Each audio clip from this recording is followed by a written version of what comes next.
For that, I'm joined by Nicholas Rushworth. Good evening to you, Hi, Nicholas. Tom. We're going to be starting by looking at all the latest from that trial in the Vatican involving the Pope's butler. What's been going on? Well, it's not a what the butler saw story, but what did the butler do story. And now his trial is going to take place tomorrow morning at 9:30 a.m. local time. It's all over the press and the media. I turned to this in the Daily Beast, which is the Newsweek's blog, and there we can see VatiLeaks, which is what this whole scandal about the Pope's butler and his alleged actions in revealing secret documents. VatiLeaks, trial of the Pope's butler cloaked in secrecy. So what's gone on, of course, is that in the Vatican there's been a huge embarrassment with leaks to the press and to especially one television station in Rome late last year in 2011. And now, to make up for that, there is a real clampdown on the media. Access is restricted in the court in the Vatican itself. Some journalists will be allowed in, and they will come out to actually brief the rest of the world's press, which is clamouring for information about what the Vatican is doing with this trial. Now, one of the examples of just how far they've gone in clamping down on the media is that, in fact, the lawyers the defense lawyer's statements will actually be made by the Vatican spokesman himself. So a sort of insight into the sort of extreme case of, that this scandal is for the Holy See. Now, the man in question, the spotlight, is on Paolo Gabrielli. There you can see him in the pictures, 46 years of age. Pauletto, he's known as, Little Paolo. He was very close to the Pope, but his revelations, he's confessed to this, to revealing documents, reveal possible alleged financial corruption, in an extreme example, possible threat to assassinate the Pope, but all kinds of intrigue and rivalry within the walls of the Vatican.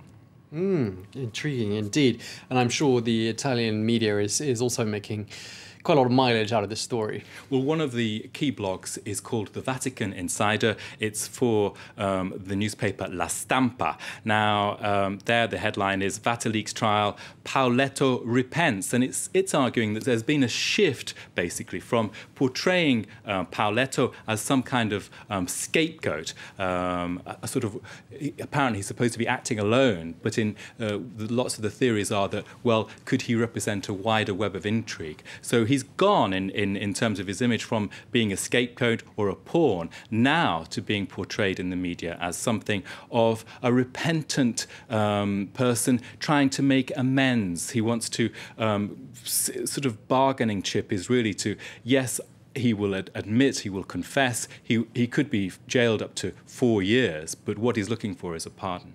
It'll be very interesting to see whether he is forgiven for that his actions. Let's wait and see.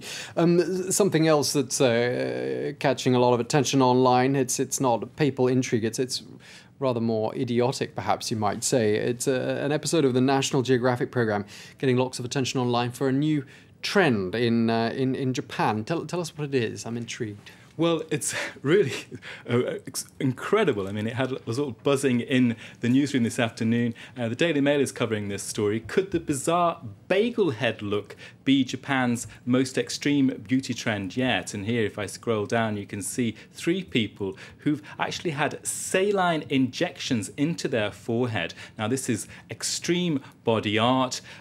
What's going on here is that for 2 hours, you sit down and have your forehead injected, and this is the result. How do you fancy it, Tom?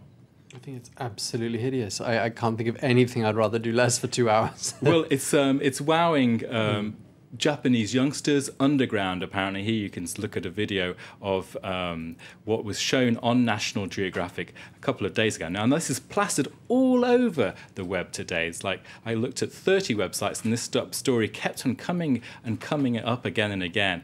And basically, it's an extreme trend in body art. You sit there for 2 hours, you have it injected, and the effect lasts for 16 to 24 hours. So it's not a long-term thing, a long-term commitment like a tattoo. But I mean, the reaction is like, oh my God, why would you do this to yourself? Another reaction was, oh my God, that's the Japanese for you. So getting lots of reactions there. I don't know what you think. Well, I'm relieved that it's not permanent, I can tell you. not being the parent of any of those children there. It's up to them what they do. Thank you very much indeed, Nicholas Rushworth. That was Media Watch. Let's get a reminder of our top stories here on France 24.